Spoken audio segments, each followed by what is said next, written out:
News first ಆಯೋಜಿಸ್ತಾ ಇರುವ ಕರ್ನಾಟಕದ ಅತಿ ದೊಡ್ಡ ಇವಿ ಎಕ್ಸ್ಪೋ. ನಾನು ನನ್ನ ತಾಲೂಕಿನ ಬಜೆಟಲ್ಲಿ ಮೊದಲನೇದಾಗಿ ನೀರಾವರಿಯ ವಿಚಾರದಲ್ಲಿ ನನಗೇನು ಅನುದಾನಗಳು ಕೊಟ್ಟಿದ್ದಾರೆ ಅದಕ್ಕೆ ಪೂರಕವಾಗಿ ಕೆಲವನ್ನ ಕೇಳ್ಕೊಂಡಿದ್ದೇನೆ. ಅದನ್ನು ಹೆಚ್ಚಿನ ಒಂದು ಆಶೀರ್ವಾದವನ್ನು ನಮ್ಮ ಮಾನ್ಯ ಮುಖ್ಯಮಂತ್ರಿಗಳು ಮಾಡ್ತಾರೆ ಅಂತ ನಾನು ಭಾವಿಸ್ತೇನೆ.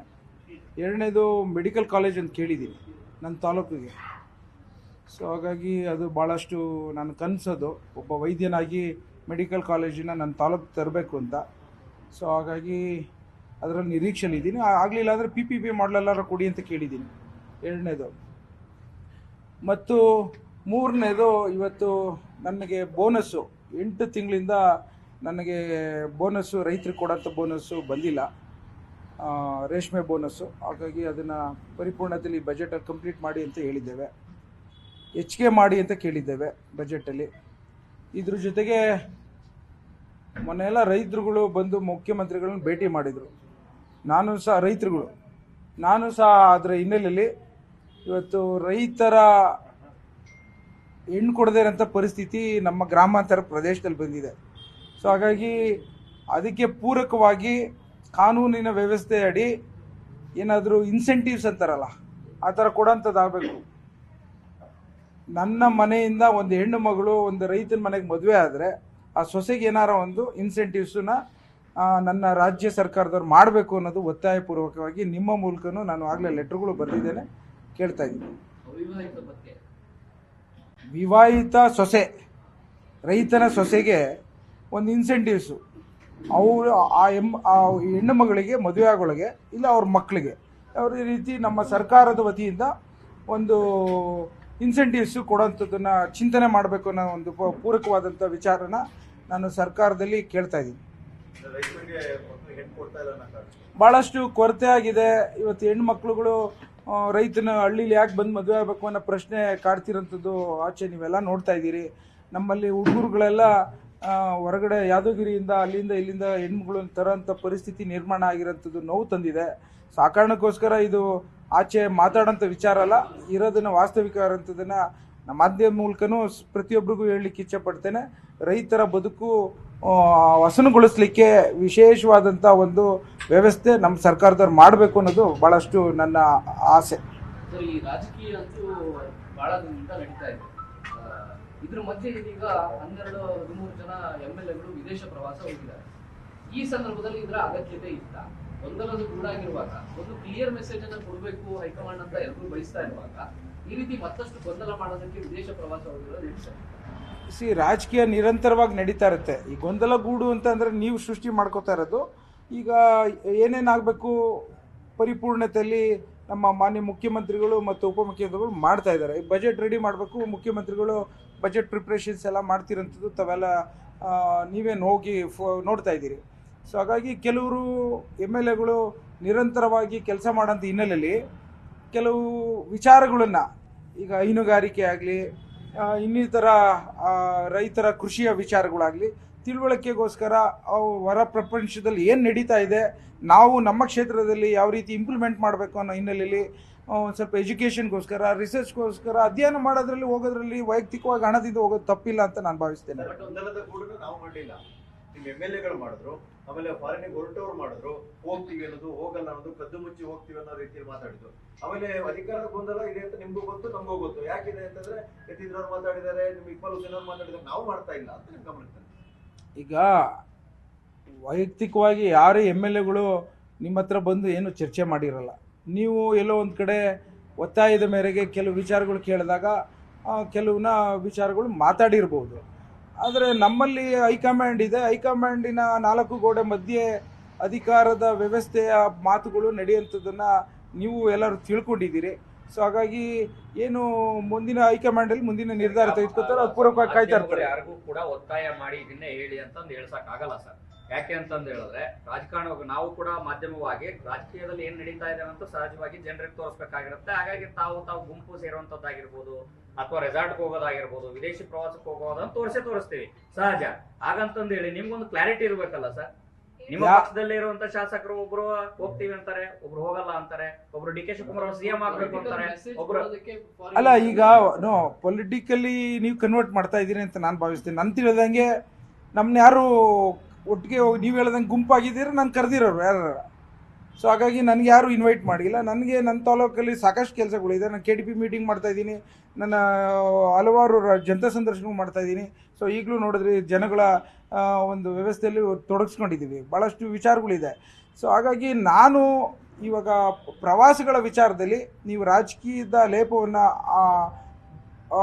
ಬಳಿಯಂತ ಅವಶ್ಯಕತೆ ಇಲ್ಲ ಅನ್ನೋದಕ್ಕೋಸ್ಕರ ನನ್ನ ಮಾತು ಹೇಳಿದ್ದಾರೆ ಸರ್. ಡಿ ಕೆ ಶಿವಕುಮಾರ್ ಯಾರು ಸ್ಪಾನ್ಸರ್ ಮಾಡಿದಾರೋ, ಯಾರು ಕಳಿಸ್ತಾ ಇದ್ದಾರೋ ಅವ್ರುಂಟು, ಶಾಸಕರುಂಟು, ನನಗೂ ಅದಕ್ಕೂ ಸಂಬಂಧ ಇಲ್ಲ ಅಂತ ಹೇಳಿದ್ದಾರೆ. ಒಬ್ರು ಸ್ಪಾನ್ಸರ್ ಮಾಡ್ತಿದ್ದಾರೆ ಅಂತ ಹೇಳಿ ಹೇಳೋದು, ಸಿಎಂ ಟೀಮ್ ಮಾತ್ರ ಹೋಗ್ತಾ ಇದೆಯಲ್ಲ, ಅದ್ರ ಬಗ್ಗೆ ನನಗೆ ಅರಿವಿಲ್ಲ. ನಿನ್ನೆ DCM ಅವರು ಹೇಳಿದ್ದಾರೆ ಸರ್, ಸಮಯ ಬಂದಾಗ ರಾಜ್ಯದ ಜನರಿಗೆ ಸಿದ್ದರಾಮಯ್ಯನವರೇ ಉತ್ತರ ಕೊಡ್ತಾರೆ. ಅಫ್ಕೋರ್ಸ್ ನಾನು ಅದನ್ನು ಮೊದಲಿಂದಲೂ ಹೇಳ್ತಾ ಬಂದಿದ್ದೇನೆ. ನಮ್ಮ ಮಾನ್ಯ ಮುಖ್ಯಮಂತ್ರಿಗಳು ಇವತ್ತು ಶೇಕಡವಾರು 50-60 ವರ್ಷದ ಇತಿಹಾಸದಲ್ಲಿ ಯಾವತ್ತೂ ಅವರು ಮಾತು ಕೊಟ್ಟಂತೆ ತಪ್ಪಿಲ್ಲ ಅಂತ ನಾನು ಮೊದಲಿಂದಲೂ ಹೇಳ್ತಾ ಇದ್ದೀನಿ, ಈಗಲೂ ಅದೇ ಹೇಳ್ತೀನಿ. ಒಪ್ಪಂದ ಆಗಿದ್ದು ಮಾತಿದ್ರೆ 100% ಸಿದ್ದರಾಮಯ್ಯ ಸಾಹೇಬ್ರೆ ಇವತ್ತು ಕರ್ನಾಟಕ ಜನತೆಗೆ ಹೇಳ್ತಾರೆ ಅಂತ ನಾನು ಭಾವಿಸ್ತೇನೆ. ನಾನು ಅದೇ ಮಾತ್ರ ಹೇಳಿದ್ರು ಸರ್, DCM ಅವರಾಗರೆ ಮುಖ್ಯಮಂತ್ರಿಗಳೇ ಹೇಳ್ತಾರೆ ಅಂತ. ಅಫ್ಕೋರ್ಸ್ ಅದರ ನಿರೀಕ್ಷೆಯಲ್ಲೇ ಎಲ್ಲ ನಮ್ಮ ಕಾರ್ಯಕರ್ತರುಗಳು ಇದ್ದಾರೆ, ಅದೇ ನಿರೀಕ್ಷೆಯಲ್ಲಿ ಎಲ್ಲ ಜನತೆನೂ ಇದೆ. ಸೊ ಹಾಗಾಗಿ ಮುಂದಿನ ದಿನಗಳಲ್ಲಿ ಹೈಕಮಾಂಡ್ ಅವ್ರ ಜೊತೆ ಕೂತು ಮಾತನಾಡ್ಕೊಂಡು ಮಾನ್ಯ ಮುಖ್ಯಮಂತ್ರಿಗಳಾದ ಸಿದ್ದರಾಮಯ್ಯ ಸಾಹೇಬ್ರೆ ನಿಮ್ಗೆಲ್ಲರಿಗೂ ಉತ್ತರ ಹೇಳ್ತಾರೆ ಅಂತ ನಾನು ಭಾವಿಸ್ತೀನಿ. ಈ ವಿಚಾರದಲ್ಲಿ ಹೈಕಮಾಂಡ್ ತೀರ್ಮಾನ ಮಾಡಬೇಕು, ಆದ್ರೆ ಬಾಲನೇ ನಾಯಿ ಅಳ್ಳಾಡಿಸ್ತಾ ಇದೆ ಅಂತ ಹೇಳಿದ್ದಾರೆ ಸರ್. ಈಗ ನಾನೊಂದು ಪ್ರಶ್ನೆ, ಇದು ನೀವು ಒತ್ತಾಯ ಮೇರೆಗೆ ಮಾತಾಡ್ತಿದ್ದೀನಿ. ನಾವೆಲ್ಲ ಬಹಳಷ್ಟು ನಿಮ್ಮ ಹತ್ರ ಯಾಕೆ ಹೇಳ್ತಾ ಇದೀವಿ ಅಂದ್ರೆ ಸರ್, ನೀವು ಬೆಂಬಲಿಸ್ತಾ ಬಂದಿದ್ದೀರಿ, ಮೊದಲಿಂದ ಅವ್ರ ಪರವಾಗಿ ಗಟ್ಟಿಯಾಗಿ ಮಾತಾಡಿದಿರಿ, ಆ ಕಾರಣಕ್ಕೋಸ್ಕರ ನಿಮ್ಮ ಹತ್ರ ಕೇಳ್ತಾ ಇದ್ದೀವಿ. ನಾಯಿ ಯಾವ್ದು, ಬಾಲ ಅಲ್ಲಾಡ್ಸಿದ್ ಯಾವ್ದು, ಅಥವಾ ನಾಯಿನ ಅಲ್ಲಾಡ್ಸಿದ್ ಬಾಲ ಯಾವ್ದು, ಏನ್ ಸರ್ ಅಥವಾ ಇದನ್ನು ಹೋಲಿಕೆ ಮಾಡದೆ ಸರಿ? ಈಗ ನಮ್ಮ ಮಂತ್ರಿಗಳಾದಂಥ ಮಹದೇವಪ್ಪ ಅವರು ಭಾಳ ಹಿರಿಯ ರಾಜಕಾರಣಿಗಳು, ಅವರು ಡಾಕ್ಟ್ರು, ವೈದ್ಯರು ಬೇರೆ. ನಾನು ಮೊನ್ನೆ ಹೇಳಿದೆ, ನಾನು ಎಲ್ಲ ವಿಚಾರದಲ್ಲೂ ಅವರು ಆಶೀರ್ವಾದದ ನುಡಿಗಳ ಬಗ್ಗೆ ಯಾವ ಅರ್ಥದಲ್ಲಿ ಹೇಳಿದಾರೋ ಗೊತ್ತಿಲ್ಲ. ಅವ್ರ ಆಶೀರ್ವಾದದ ನುಡಿಗಳನ್ನು ನಾವು ಸ್ವೀಕರಿಸ್ತೇವೆ. ಇವತ್ತು 2018 ಚುನಾವಣೆ ಫಲಿತಾಂಶ ಅವರ ನಾಯಕತ್ವದಲ್ಲೇ ಇವತ್ತು ಮಾನ್ಯ ಸಿದ್ದರಾಮಯ್ಯ ಸಾಹೇಬರಿಗೆ ಯಾವ ತನುಮನ ದನಗಳ ಶಕ್ತಿನ ಕೊಟ್ಟಿದ್ರು ಅಂತ ಕಾರ್ಯಕರ್ತರಿಗೆ ಗೊತ್ತಿದೆ. ಸೊ ಹಾಗಾಗಿ ಅವ್ರ ಆಶೀರ್ವಾದ ನುಡಿಗಳನ್ನ ನಾವು ತೆಗೆದುಕೊಳ್ಳೋಕ್ಕೆ ಸ್ವೀಕಾರ ಮಾಡಕ್ಕೆ ನಾವು ರೆಡಿ ಇದ್ದೀವಿ ಅಂತ ಹೇಳಲಿಕ್ಕೆ ಇಚ್ಛೆ ಪಡ್ತೀನಿ. ನಿಯತ್ತಿ ನಾಯಿಗಳು ಅಂತಾನೂ ಹೇಳಿದ್ದಾರೆ ಸರ್ ಡಿ ಕೆ ಸುರೇಶ್ ಅವರು. 2018ರಲ್ಲಿ 80 ಸೀಟಿನ ಕಾಂಗ್ರೆಸ್ ಬಂದಿತ್ತು. ಭಾಳಷ್ಟು ಶ್ರಮ ಹಾಕಿ ಮಹದೇವಪ್ಪ ಸಾಹೇಬ್ರೆ ಇವತ್ತು ಚುನಾವಣೆಯ ವ್ಯವಸ್ಥೆನ ತೆಗೆದುಕೊಂಡು ಮುಂದಾಳತ್ವ ತೆಗೆದುಕೊಂಡು ಪಾಪ ಅವ್ರು ನಮ್ಮನ್ನೆಲ್ಲ ಮುಂದೆ ತೆಗೆದುಕೊಂಡು ಹೋಗಿದ್ರು. ಸೊ ಹಾಗಾಗಿ ಅವರು ಕರ್ನಾಟಕದ ಕಾಂಗ್ರೆಸ್ಸಿನ ಶಾಸಕರನ್ನು ಭಾಳಷ್ಟು ಗೌರವಯುತವಾಗಿ ನಡ್ಕೊಂಡು ಮುಂದಾಳತ್ವ ತೆಗೆದುಕೊತಾರೆ ಅಂತ ಆದರೆ ನಾವು ಅವ್ರ ಹಿಂದೆ ಹೋಗ್ತೀವಿ. ಏನಾಗಿತ್ತು ಸರ್ 2000 ನಮಗೆ ಗೊತ್ತಿದ್ದಂಗೆ ಸಿದ್ದರಾಮಯ್ಯ ಅವರು ಇದ್ರು ಸರ್, ಲೀಡ್ ಮಾಡ್ತಾ ಇದ್ರು. ಮಾಧವಪ್ಪರು ಏನ್ ಮಾಡಿದ್ರು ಸರ್ ಗೊತ್ತಾಗ್ಲಿಲ್ಲ. ನೀವು ಅದನ್ನೇ ನಾನು ಹೇಳಿದ್ದೀನಿ, ಅವ್ರಿಗೆ ಹೋಗಿ ಕೇಳಿ ಅಷ್ಟೇ.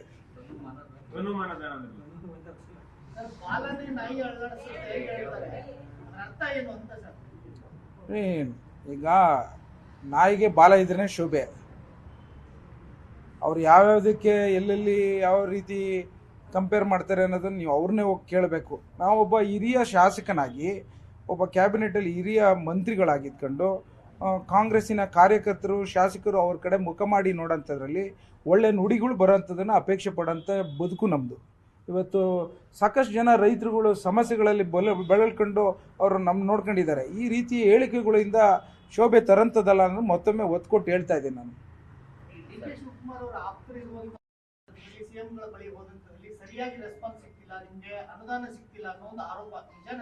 ಇಲ್ಲ, ಅದೆಲ್ಲ ನಾನು ಒಂದು ಮಾತು ಹೇಳಲಿಕ್ಕೆ ಇಚ್ಛೆ ಪಡ್ತೀನಿ. ಕಾಂಗ್ರೆಸ್ ಪಕ್ಷ ಇವತ್ತು ಹೈಕಮಾಂಡ್ ಇರೋಂಥ ಪಕ್ಷ. ಸರ್ಕಾರ ಇವತ್ತು ಸಿದ್ದರಾಮಯ್ಯ ಸಾಹೇಬರು ಮತ್ತು ಡಿ ಕೆ ಶಿವಕುಮಾರ್ ಸಾಹೇಬರು ನಡೆಸ್ತವ್ರೆ. ಆ ಥರ ಏನೇ ತಾರತಮ್ಯ ಆದರೂ ಸರಿಪಡಿಸೋಂಥ ಶಕ್ತಿ ನಮ್ಮ ನಾಯಕರಾದಂಥ ಡಿ ಕೆ ಶಿವಕುಮಾರ್ ಸಾಹೇಬರಿಗೆ ಮತ್ತು ಸಿದ್ದರಾಮಯ್ಯ ಸಾಹೇಬರಿಗಿದೆ. ನನಗೆ ಈ ಸರ್ಕಾರದಲ್ಲಿ ಎಲ್ಲ ರೀತಿಯಲ್ಲಿ ಆಶೀರ್ವಾದ ಇದೆ. ಮಾನ್ಯ ಮುಖ್ಯಮಂತ್ರಿಗಳು ಸಹ ಎಲ್ಲ ರೀತಿಯಲ್ಲೂ ನನಗೆ ಬಲವನ್ನು ಕೊಟ್ಟಿದ್ದಾರೆ. ಮಾನ್ಯ ಉಪಮುಖ್ಯಮಂತ್ರಿಗಳು ಮಾರ್ಗದರ್ಶನ ಕೊಟ್ಟಿದ್ದಾರೆ. ಸೊ ಹಾಗಾಗಿ ಯಾವ ಶಾಸಕರು ಆ ರೀತಿಯ ವ್ಯವಸ್ಥೆಯಲ್ಲಿ ಎಲ್ಲೂ 4 ಗೋಡೆ ಮಧ್ಯೆ ಹೇಳ್ಕೊಳಂಥದ್ದನ್ನು ನಿಮ್ಮ ಹತ್ರ ಹೇಳ್ಕೊಂಡಿಲ್ಲ ಅಂತ ಅನ್ಕೋತೀನಿ. ಆ ಥರ ಇದ್ದಲ್ಲಿ ಸರಿಪಡಿಸ್ತಾರೆ. ಅಫ್ಕೋರ್ಸ್ ಹೌದು, ನಾನೇ ಹೇಳಿದೆ ನನಗೆ ಇದೇ ಸದನದಲ್ಲಿ ಯಾರ್ಯಾರಿಂದ ಸಹಾಯ ಸಿಕ್ಕಿದೆ, ಯಾರು ಸಹಾಯ ಸಿಕ್ಕಿಲ್ಲ ಅಂತ.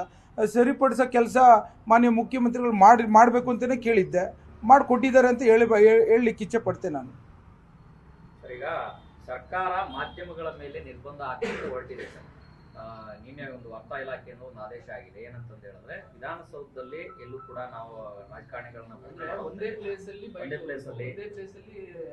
ಸಿಂಗಲ್ ಗೇಟ್ ಅಲ್ಲಿ ಮಾತ್ರ ಭೇಟಿ ಆಗಬೇಕು. ಆ ಪ್ಲೇಸ್ ಬಿಟ್ಟು ಹೋಗ್ಬಾರ್ದು. 142 ಸೆಕ್ಷನ್ ಹಾಕಿದ್ದಾರೆ. ಆ ತರದ ಇಲ್ಲ, ಆ ಥರದ್ದೇನಿರಲ್ಲ. ನಿಮಗೆ ಅವ್ರು ಕಾನೂನಿ ಬರೆದಿರೋರು ಇಲ್ಲ ಮಾಡಿರೋರು ಏನು ಅರ್ಥದಲ್ಲಿ ಮಾಡಿದಾರೋ ಇಲ್ಲ ಏನು ಅಂತ ತಿಳ್ಕೊಂಡು ಮಾತಾಡಬೇಕು. ನನ್ನ ಅನಿಸಿಕೆ ಪ್ರಕಾರ ನಿಮ್ಗೆಲ್ಲರಿಗೂ ಸ್ವಾತಂತ್ರ್ಯ ಕೊಡೋಂಥದ್ದು ನಮ್ಮ ದೇಹ. ಅದು ಇವತ್ತು ನಿಮ್ಮ ಮೂಲಕ ಪ್ರತಿಯೊಬ್ಬರಿಗೂ ನಮ್ಮ ಇಲ್ಲಿರೋಂಥ ಮನಸ್ಥಿತಿಗಳು ಹರಡೋಂಥ ಶಕ್ತಿ ನಿಮ್ಮ ಕೈಲಿ ಇದೆ. ಸೊ ಹಾಗಾಗಿ ನಿರ್ಬಂಧ ಹಾಕೋಂಥದ್ರಲ್ಲಿ ನಾವು ಯಾವುದೇ ಕಾರಣಕ್ಕೂ ಮಾಡಿಕೊಡ್ದು ಅನ್ನೋದನ್ನು ನಾನು ಹೇಳಬಲ್ಲೆ. ನ್ಯೂಸ್ ಫಸ್ಟ್ ನಿರ್ಭೀತಿಯಿಂದ ನಿಮ್ಮ ಪರವಾಗಿ.